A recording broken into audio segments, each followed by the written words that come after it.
Hi there, I'm your host Marlene McConnell and welcome to the Surviving Trauma Stories of Hope podcast. This is the show where we explore the depths of human experience, healing, growth, and transformation. Today we have a truly inspiring guest, Rich Nisbet. Rich is a life and metaphysical coach and the author of a transformative book, When It's Time: Steps to Help Someone at the End of Life Die with Peace and Dignity, while providing guidance and reassurance to everyone else. His work has deeply impacted thousands of lives, guiding individuals and their loved ones through one of life's most challenging journeys. In addition to his coaching, Rich is a lifelong musician whose work has even been licensed by Kanye West. He has spent the first third of his life immersed in music, the second third in counseling and coaching, and now he's merging all these passions to create a unique approach to personal growth and transformation. Rich believes that to change any life situation for the better, one must elevate themselves for a broader perspective, a view that often reveals the metaphysical qualities within all of us. Rich also hosts his own podcast, It's the Question, where he dives into thought-provoking discussions aimed at helping others discover and enhance their true selves. Join us today as we delve into Rich's experiences, insights, and methods for elevating oneself to achieve a more fulfilling life. The episode was so much fun to record, and my listeners, I know that you will absolutely enjoy listening to our conversation. Thank you to my listeners for joining me on this journey. Comment on the posts on Instagram, Facebook, LinkedIn, and YouTube, and let me know what you think of this episode. Also head to Amazon.com, Audible, or Takealot.com and get your copy of my book, Ray of Light, and please leave me a rating and review. It would mean the world to me. As always, stay tuned and keep listening. Hi, Rich. Welcome to the Surviving Trauma Stories of Hope podcast. How are you doing? I'm really excited to be talking with you. Thanks for having me on. It's wonderful. I'm so glad. It's amazing to have you here with me. And I'm excited for our conversation. Like, you've got such an interesting background when we talk about, music, we talk about art, so I can't wait to dive in. So you're out in Nashville. Yep. They call it the Music City. And I always think of Elvis. I think of music. I think of, rock and roll when I think of Nashville. Yeah, that's definitely a state that I'm going to visit the next time I'm in the US. Oh, good. Yeah. So you've got such a unique blend of just experiences, specifically music and, sort of life coaching. How do these two worlds intersect when it comes to your work? Have you heard of the word metaphysical? Yes. All right. I'm familiar with the word. I use that word instead of spiritual because spiritual has so many meanings, religious, new age. But I like the word metaphysical. Now, if we look at the word meta, it means beyond. And if we look at the word physical, what's physical? Physical is energy existing in space, going through a change in a medium we call time. Right. So Anything physical has energy and it's changing all the time, and it's condensed or it's flowing, but it's moving all the time, and we measure it by time. It takes that rabbit 4 minutes to run from there to there. So anything physical is that's what that is. Now, metaphysical means beyond physical. What's beyond physical? It's a realm that a lot of people call home. Yeah. People who have died and come back near death say they feel like they go home. They're not in the physical realm anymore. They're in metaphysical realm. And in that realm, there is love, there is beauty, there is artistic sounds and colors and meeting up with people they used to know. So there's all of this stuff that we cannot perceive in these little bodies with these little brains. So metaphysical means not within our realm, but it's always there. It's there all the time. Mm-hmm. And when it comes to trauma is involved with us in these bodies, in this time, in this physical format. So if you can start viewing your metaphysical self, the trauma seems much less than it does if you're stuck in your body all worried about it. Right. That's why music and art and exercise, all of those things help people move out of their physical problems into a higher, above it all format. And they can start negotiating their problems from a different perspective. Mm-hmm. That's a long explanation for how I got into this. I saw the Beatles. Yeah. I saw the Beatles on television when I was in 4th grade. And they were up there playing, and these girls and all the people were screaming and so happy. And I went, wow, music can make people happy?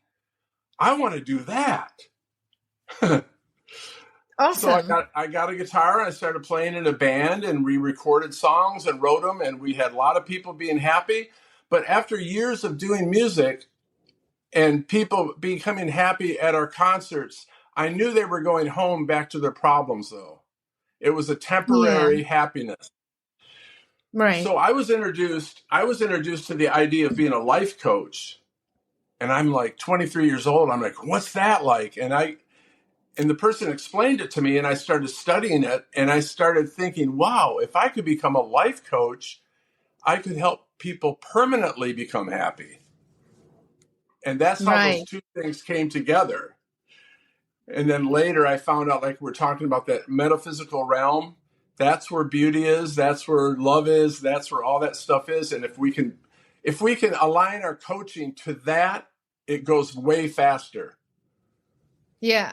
I was doing research, and I came across some of the writings, some of your writings, and you speak about the importance of sort of elevating oneself, which I guess, again, it touches on this metaphysical aspect of healing. So the fastest way to change any life situation is to elevate oneself above it all. And in doing so, you'll attain a wider, more responsible view of it. Right. And in that process, you begin to sort of tap into that metaphysical, sort of the beyond the physical, what you've just described to me, those qualities in yourself. Yep. Are these two directly connected, or do you have to sort of access it in a way that is beyond the physical world? I was thinking about therapy and religion and self-help. Yeah. And the one common thing all of them have is trying to get you out of a certain paradigm that you're stuck in and elevating you out of that paradigm into another one. Yeah. Yeah. All of them. And there's different techniques on doing that, right? I happen to come across a very beautiful technique where I don't have to give advice, where I give questions. And my questions are designed to get a person to look at something from way different viewpoints. And by doing that, their awareness increases, and they can solve their problems or their trauma much easier than if they're stuck in it. There's almost that distance that always almost gives that objectivity to 100% what the issue is, because it's not subjective. You're not in it, but it becomes more objective if you take that step back. You're 100%. You know, if I said to you, recall a moment of trauma, and you went, well, when I was in high school, my boyfriend was very mean. Well, you are already putting space between you and that time period. You are actually taking yourself out of it by admitting that is not happening now. Right. It's Yeah. it's very powerful process. And one of my techniques is called a multiple answer question. A multiple answer question is a question that you can use in life coaching where that could have many different answers. Like, remember a time when you were young. How many Yes, of answers? course. What did you think of? What did you think of when I said? Well, I thought about a range, and that was the first thought. The first thought was there was a range because when I was young, and it was sort of a range of being a child. Yeah. And then the second thought was now I need to narrow down to see, what exactly in the range you would like me to reference. So That's so cool that's the range was the first answer. Yeah. yeah. All right, let's do So the answer was really like I had nothing. I had nothing to tell you about You know what? that area. Okay, listen to me. That was perfect what happened there. And this is how people get in trouble. They try to analyze their stuff too much instead of just, well, I got a range. All right, let's do three more. Recall a time when you were young. Right. So what'd you get that time? actually, something I spoke about recently. My mom reprimanded me for teasing a classmate. Good. Recall a time when you were young. I ran out and I fed the chickens. Good. Very good. I have 5 chickens too. But so do you see that we could do this for 2 hours? Yeah. You don't run. And the beautiful part about a multiple answer question is that if we kept going and you kept coming up with answers, well, when I was this one, when I was that, and pretty soon you've got now an overview of your youth and things will shift and you'll have an enlightened realization or cognition or a new awareness of that subject. And when that happens, we're done with that question. What sort of time frame do you generally see with your clients to have this epiphany or this recognition or, this realization in the treatment? Well, I would say, depending on if it's a heavy loss or heavy physical trauma, it might take an hour. But if we're approaching it on different angles, it could take 10 minutes, another 5 minutes, and then 15 minutes. We do 3 or 4 different of these multiple answer questions. Yes. And then every session I've ever done ends in happiness. Oh, they're all happy. Okay, we're done. I don't do it by time. I do it by getting them to a great point. And then Right. I'll see you next week kind of thing.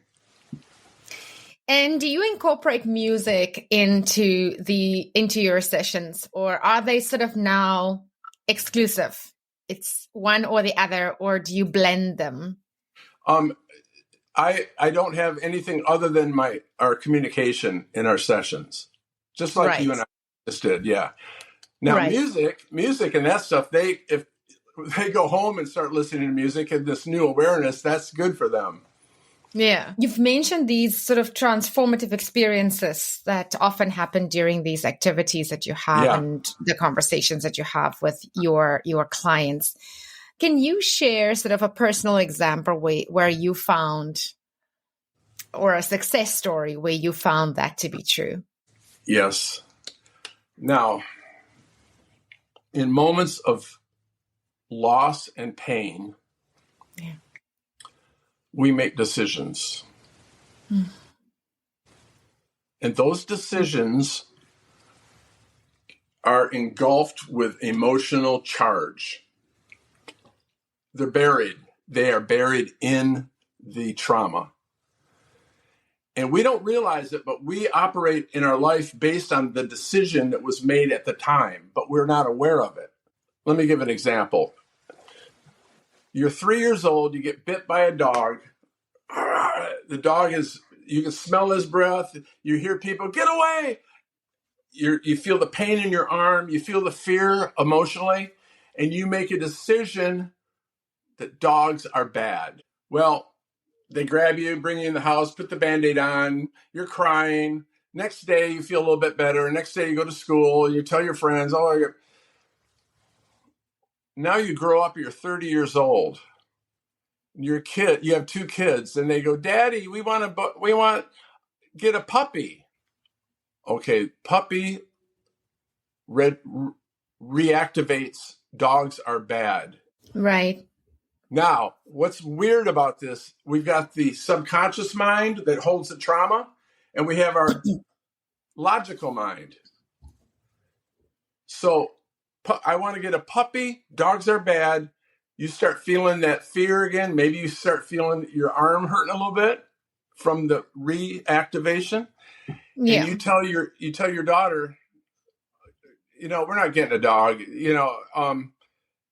Your logical mind is trying to figure out why all this stuff's going on. And the logical mind goes, well, the dogs are expensive. It's going to cost food. You don't have time to walk it. I'll be cleaning up after. You're too young to have a dog. We'll talk about it later.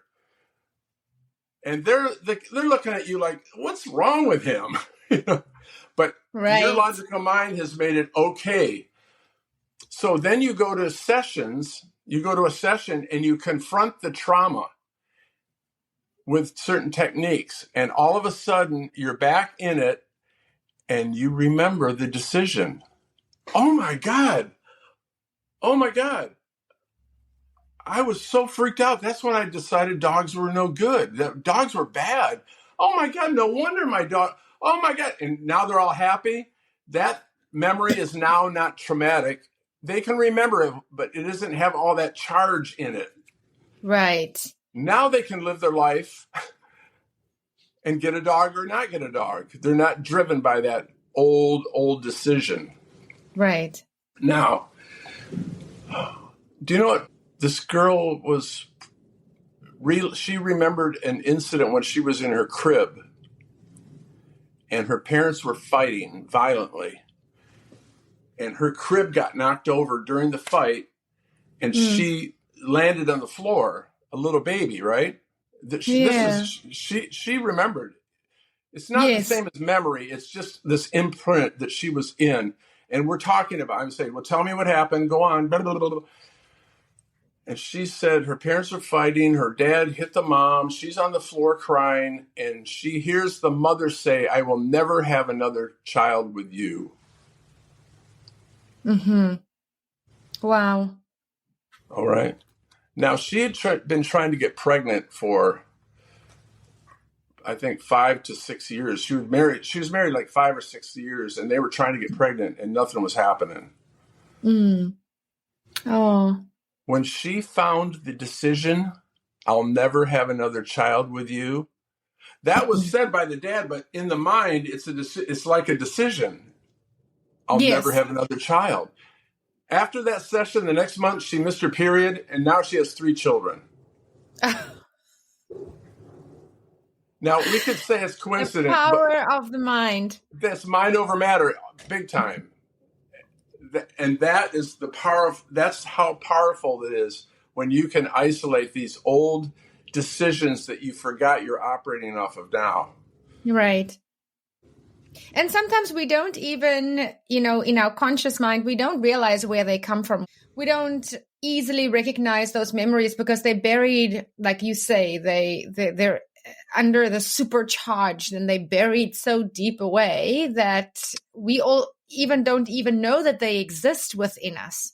But it's only with like 100%. these open-ended questions that we actually manage to uncover them. It's such a great technique, Rich, because it really allows you to sort of start with a blank canvas, like what happened earlier. Correct. And yeah. If you're operating based on old old decisions, you're not in the present now. So Yeah. you don't have the ability to recognize now you're stuck in that old thing. So if you can Yeah. uncover it and go, oh, that's Yeah. stupid. I don't need to have that anymore. Right. And I think it's so important to find the right place for those memories in your past. Because Yes. if you know this forms part of my history, this is part of my past, and that is now where it lives, then it becomes easier, I think, to live in the present moment because you can understand that imprint that you have. You can understand the feelings associated with it or the decision that's associated with it, like you Yeah. mentioned.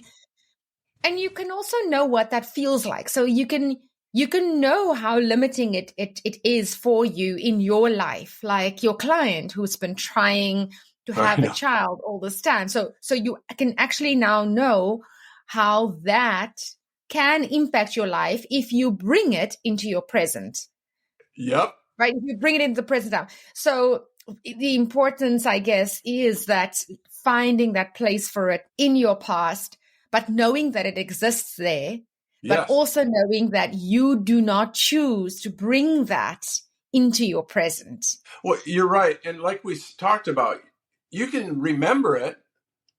You can Yes. analytically remember that what happened, but you don't have all of that junk hitting you about it. Yeah. Like, Yeah. I know an example of the little boy that was grabbed the pot. It was boiling water all over. Ooh. Yeah. Okay. So it's interesting emotionally. A client will start describing that trauma apathetically. Hmm. Apathy, low, hopeless, right? Yeah. They'll be like Right. in my session, they'll be like, yeah, I was coming and I wanted to get something, so I grabbed the pot so I could climb up and grab my toy on the counter, and then Mm. it's all over me and Oh. okay, tell me about it again. Well, I came in and now he starts crying. Now Right. all the grief is coming out of him. My Right. mom, and now he goes and gets angry. Why would my mother have a stupid pot of boiling water when I'm only 4 years old and he's blaming his mom for his kid. I said, well, let's go through it again. Tell me again. Now Hmm. he's getting bored. Yeah, it's Right. whatever. I just go in there and I'm. Now you don't stop there. You got to keep going until they get happy. And all of a sudden he says, oh my God, that's when I said I can't trust my parents.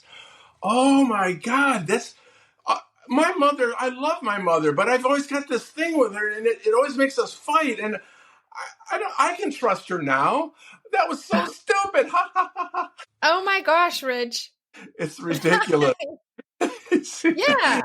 see, you get up to that metaphysical awareness of the scene that Right. used to be all energy charged. Now it's this spiritual, metaphysical. Ha ha ha ha. I don't have to not trust my mother anymore.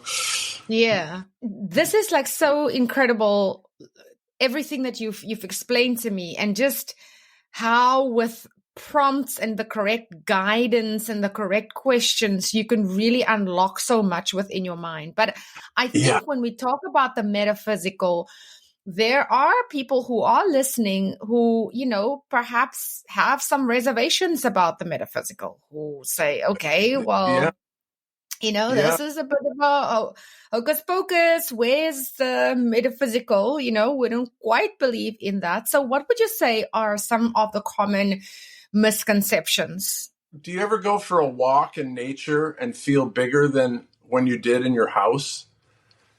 Do you ever look at the stars at night and have an amazing feeling that we are in a universe? Do you ever Yeah. listen to music and start crying for no reason? Do you ever wake up in the morning with a melody in your head? Do you ever go Hmm. rock climbing and feel time is slowed down? All of that stuff's metaphysical. Wow. It's Yeah. it's It's all like an entrance point into it. I have a website called Above It All 360, Music, Motorcycles, and the Metaphysical. Because music and art and gardening and things like that are creative put you in Yeah. I've talked to people that say, yeah, I was writing a paper and it started writing itself. I don't know where that came from. I just wrote this whole thing, but okay, where's that Yeah. coming Yeah. from?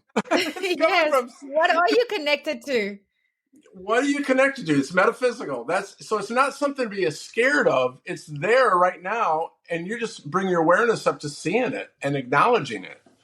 Mm-hmm. So then we can say that we basically all have this within us. We all have It's the ability to connect in that let, way. let me tell you something. This is amazing to me. There's a book by Dr. Bruce Grayson who studied near-death experiences. He was a scientist. Mhm. He didn't believe in anything spiritual, but something happened where he was aware of a person who died and then came back and started talking about it. And he was freaked out because a lot of the stuff she said, she could see, but her eyes were closed during the operation. She was Oh, above it, okay. and she explained things Yeah. in the room that she wouldn't. Anyway, there's so much proof on this thing. Yeah. And he wrote this book. He says, well, how could somebody be on a gurney dead, flatlining dead, and then Yeah. come back and describe what they saw? How can that happen? And why does that happen? The brain is dead, but they come back saying, oh my God, I met up with relatives they're long gone. And I talked to my cousin who I'd never met. And anyway, there's a lot of evidence that the brain is a filter. Our brain is a filter that filters out all of these metaphysical frequencies and sight and hearing, colors, and only provides us with enough to live and survive as an animal on this planet. Right. It's like a radio. You've got to. What if the radio had all of those stations coming at once? No, you got to die. You filter out everything except that one, so you can listen. Same with the Right. brain. The brain is filtering out all that stuff that's there, and Right. sometimes in art and activity in nature, that breaks through the filter, and now you start seeing that stuff. Yeah. So you have such a great understanding of this, Rich. And I mean, I guess, it doesn't surprise me at all because you also help people that are embarking on their end of life journeys. All right. Yeah. Yeah. I Yeah. wrote a book. I wrote that book. I got When it's time. When It's Yes. Time. It says When it's steps time. to help someone at the end of life die with peace and dignity. What happened is in the year 2000, I had a client, and he said my grandma is in the hospital. She's not doing well. For 3 weeks, her tongue is out of her mouth. She can't talk. Her skin's purple. She's in pain and writhing anxiety. She's been like that for 3 weeks.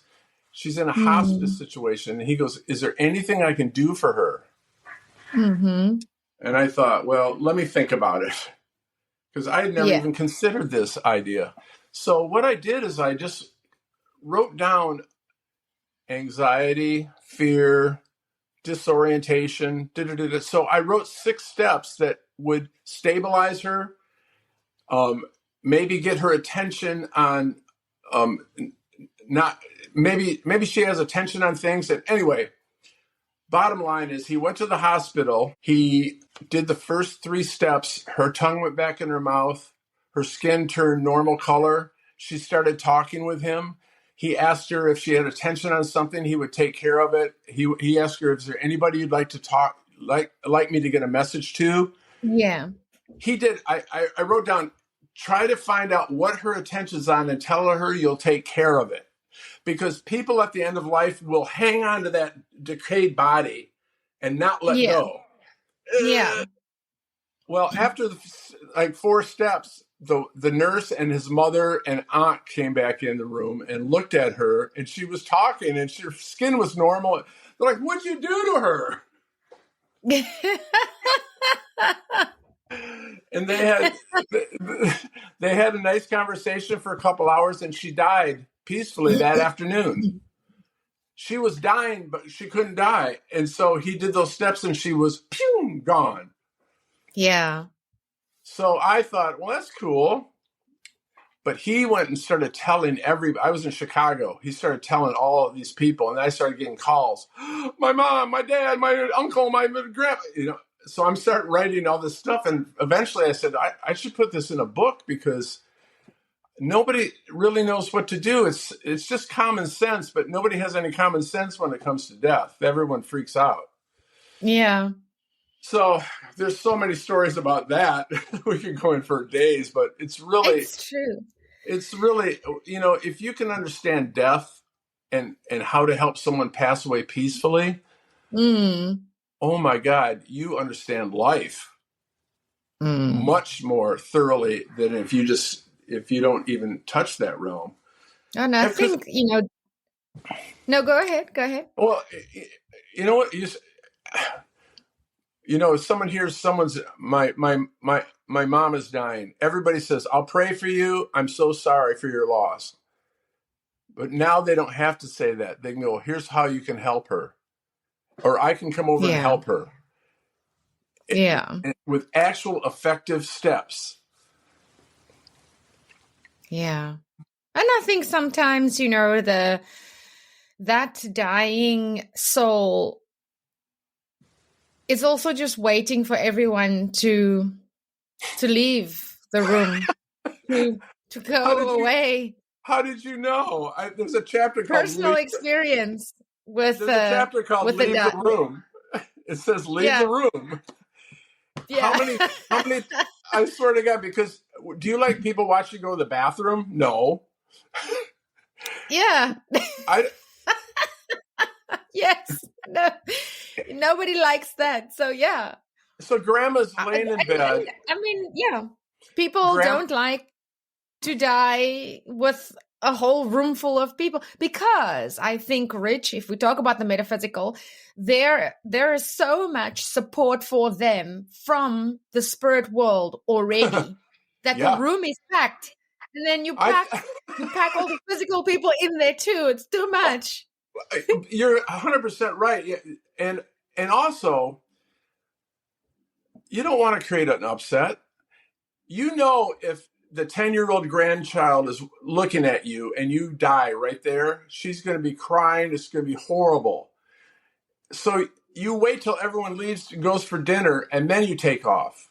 So you don't create an upset. Yeah. Yeah. There's so many stories of that.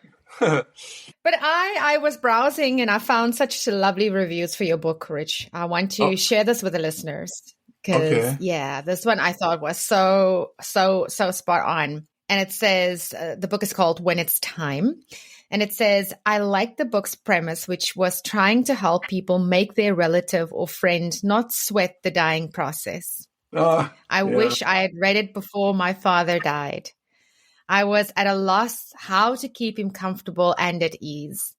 This is a well thought out book on dying and the way to help.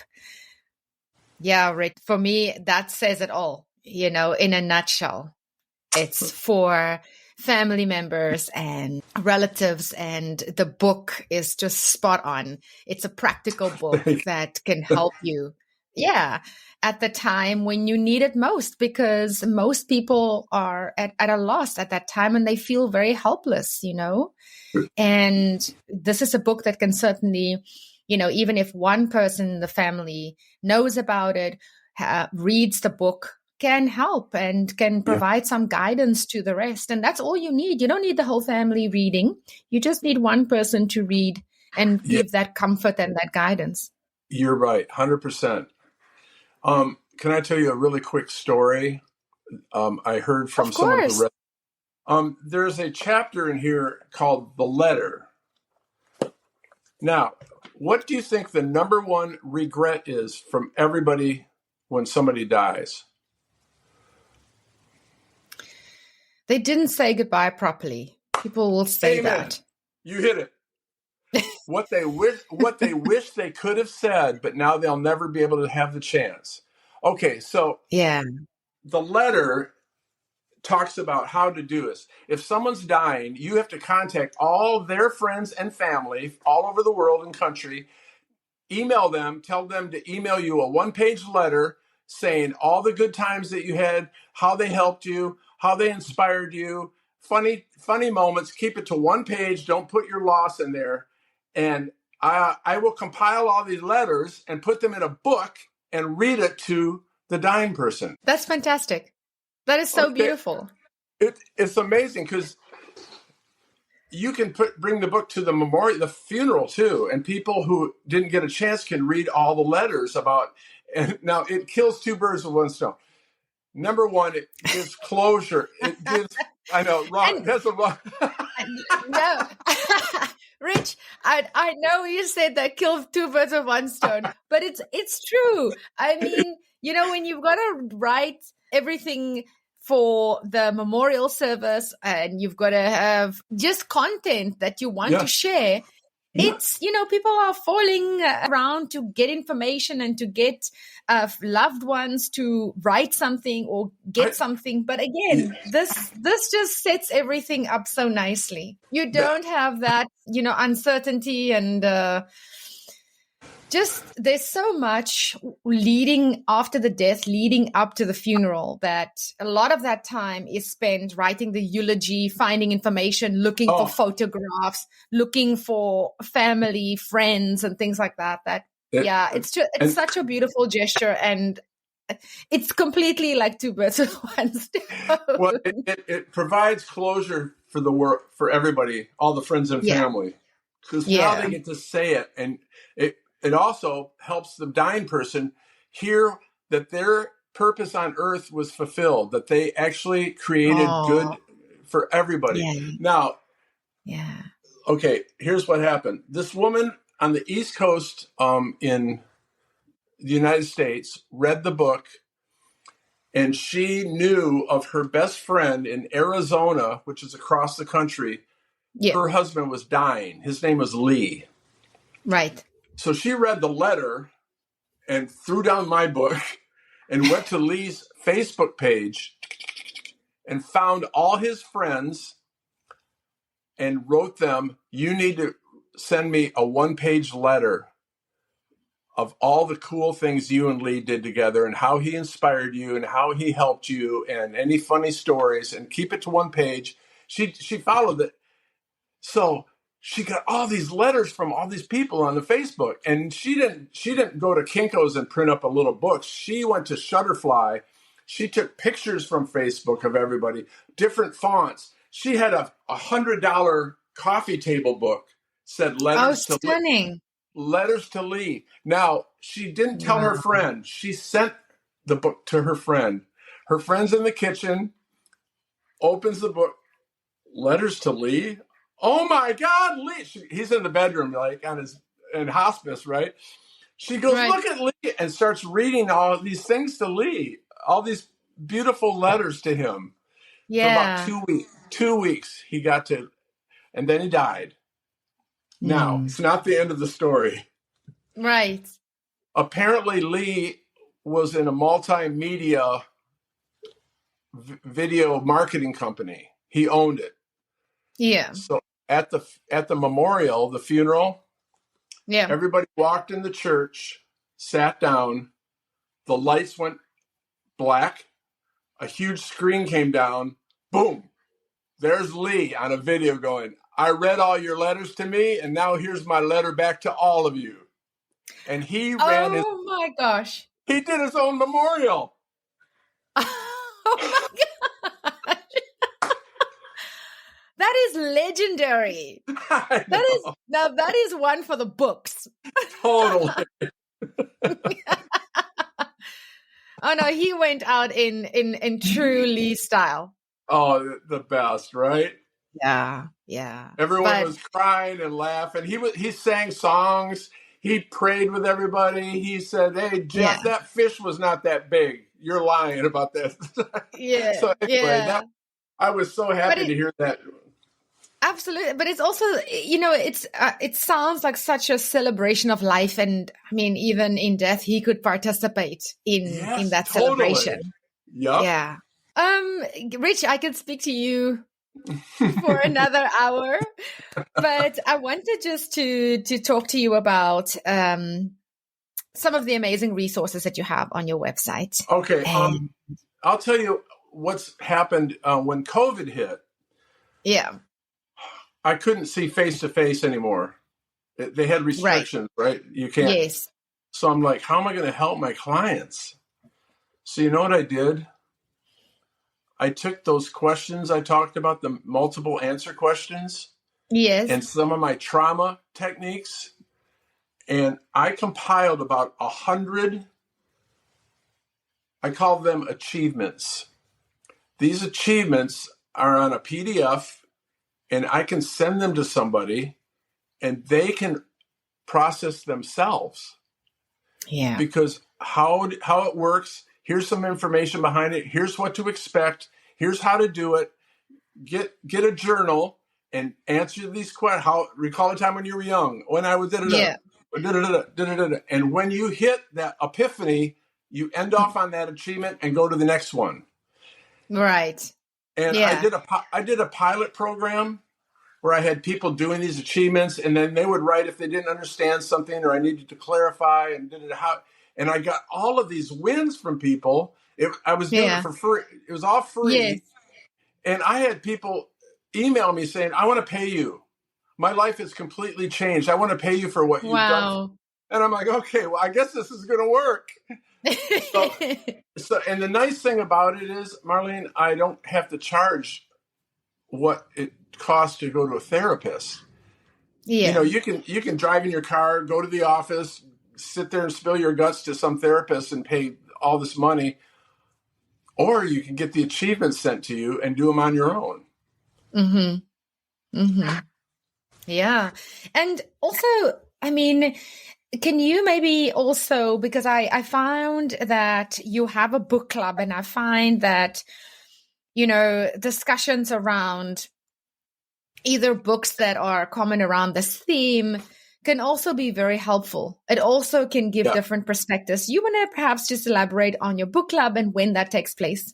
Well, the book club is just books that I recommend. That's pretty much what it is. And I really recommend that one about near-death experiences. Yes. Because when someone's stuck in trauma from this lifetime and they start reading about people who died and came back and what their viewpoint is, it changes you. It changes what's important in my life. For me to hold on to my trauma, or for me to move on and experience life and the happiness that life can give us. Absolutely. Some people who try to kill themselves and they come back. Yeah. They come back like, I was so stupid to want to kill myself. I'm not afraid of death, but I don't want to kill myself either. I mean, it changes. I will go when the time is right, and and I've done everything here that I came to do. Yes. And they see that it's not a solution. Killing yourself's not a solution, because you're not ever going to. I mean, I don't know what you believe, but when the body expires, what happens to you? The soul continues. The soul journeys on. Big time. So whatever problem you're trying to escape, you're going to still have it as a spirit, And they say that past life, they say that future lives, like if you hadn't figured it out yet, you got to go try it again, right? It's true. And so, and I mean, and from what I understand, like, a lot of those type of spirits, there are others who meet them on the other side and have to work with them because they haven't quite done and figured everything out here. And so they chose to make that transition in that way. But the work doesn't end because this physical life has ended. Correct. The work, it continues on the other side, from what Yes. I understand. And, and in some of those cases, it carries on for years, like 10, 15 years. First of all, let me also just say, Rich, I don't understand spiritual time. I don't understand how that works, because it doesn't work like our time. You can't say 1 year, 2 years, 3 hours. It doesn't work like that. That's why I said it's beyond time. It's beyond physical, beyond matter, energy, space, time. Have you ever heard of a life review? Yes, I've heard of it. Okay, you should read these accounts of their life review. Now, listen to this. Their life review is done in minute detail, all the incidents of their life, but it only takes a millisecond. There's no time, like you said. Yeah. So they see their entire life in a millisecond, but they don't only see it from their vantage point. Yeah. They re-experience what effect they had on the other person. So they don't only remember hitting somebody, they feel the hit, they feel the blood in their mouth, they taste their humiliation. So they all see the effects they've had on other people. And that's when they come back, they no longer can be mean. They can't be a policeman anymore or be in the army to kill people. They have to be a teacher or a social worker. They all change their perspective because they know that they create effects on other people. Yeah. I think, if you don't take that route to make that discovery, then I think our life struggles are there to also bring us that point of self-discovery. And, our experiences of incidents that could be traumatic. Yes. Also bring that for us. And they do say that. They go, there's nothing that's happened to you that isn't planned, that isn't there for you to learn from. Yeah. Yeah. That there's method to everything in life. Yes. On my website, I've got lots of stories, of metaphysical stories and near-death people that talk. You can listen to all these different stories about Paul McCartney from the Beatles. Yes. He talks about why you listen to classical music. There's no words. It's just an orchestra, and they do these certain, and all of a sudden you start crying. Yeah. He goes, why? Why do you cry when you hear songs?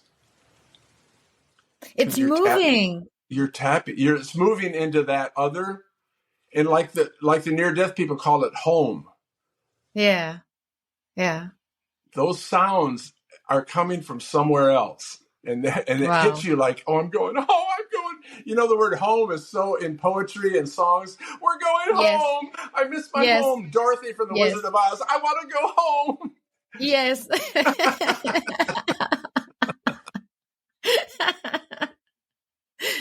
Now you've put an earworm in my head.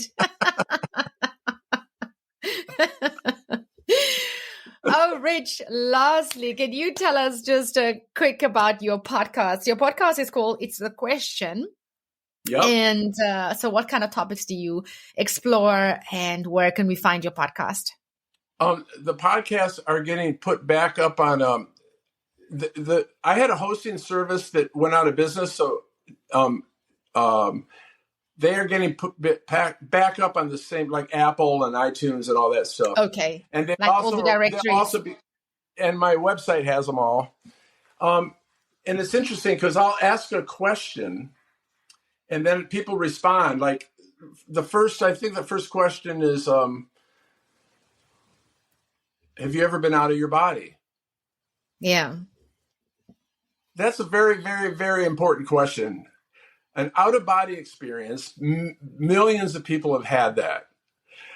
But if you take it one step further, like if you can leave your body and you can see the environment and you can hear without your body's eyes or ears, what does that mean? What does it mean, indeed? And then if you could remember the experience, where are memories stored? Yeah.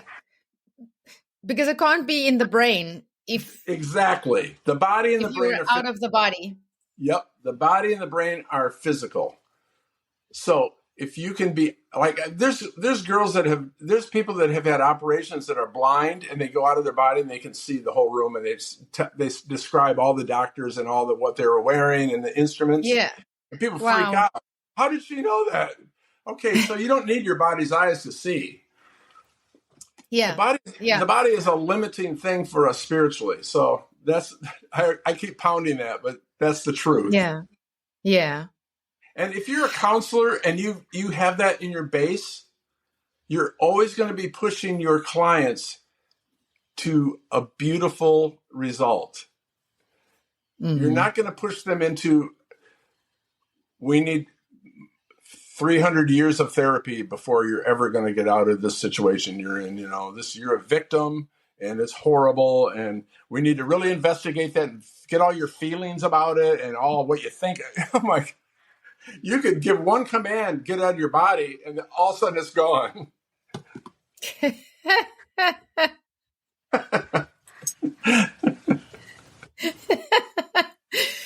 It's true. And I mean, just everything that we spoke about here today, and the success stories that you've shared with us today. Yeah. I mean, that proves it. I know. And I think that sometimes also, we stand in our own way, in those therapy sessions. We see the places in our mind's eyes where we don't want to go, and then we don't go there. But, you help us really to unlock with these probing questions. It's not as if you're saying, okay, now tell me about that one time when that happened to you. But these probing questions that almost have the persistence. Well, it doesn't almost have it. It does have the persistency to get to happiness before you can leave. Is really the key to the success of your work. Oh, wow. Rich, I mean, yeah. You've taken us on such a beautiful journey to this today, just talking about coaching, exploring the metaphysical, which is incredibly interesting. From just a self-discovery perspective, and also just an understanding of the greater universe and our place in it. Yeah. And and I mean, your passion just for helping others to navigate their life, and whether it's in life and or making the transition from life to death, is just, it's through either their toughest moments or their most shameful moments or their most painful moments, but being there is just, for me, watching you and seeing that passion that you have is commendable, because I can see that the impact that you have is just phenomenal on your clients, and not just their lives, but that of their families, and you help them to find that peace and that dignity, which is so important in at that point of end of life or point of transition, whether that transition is remaining in life. And I mean, you just reminded us again that when we elevate ourselves beyond our situations, we can really tap into something that is more profound, and really understand who we are, and connect to the things that we can achieve in this life, and beyond our physical limitations, because 100%. There's so much more beyond just what the eye can see, and creating that awareness of that connection that we have to everything in the unseen. It's incredible. I think your life and your mind just expands tremendously if you can make that connection for yourself. 100%. Yeah. So to the listeners, if you're interested in learning more about Rich's work, then be sure to check out his book, When It's Time, and also just tune into his podcast. It's The Question. You can find that on any of the podcast directories, or you can check out his website, which I will link in the show notes below. We hope that you found this discussion today interesting and valuable, and I hope that it can encourage you to explore, just on your own journey towards personal growth and transformation. Rich, it's been awesome having you. Thank you so much for joining me. I've loved our time together. I'm honored. Welcome back anytime. Okay, thank you for having me. It was really fun. You're welcome. Have a great rest of your day. Okay, bye. Bye. That wraps up this podcast episode. Thank you for listening. If you enjoy my podcast, please take a minute to give me a rating and review in Apple Podcasts. Please subscribe in your favorite podcast directory so you don't miss an episode. Please consider following My Centered Life on Facebook and Instagram for daily inspiration. Thank you so much for spending this time with me. You can catch me again in the next episode. Same time, same place. Sending you lots of love and light.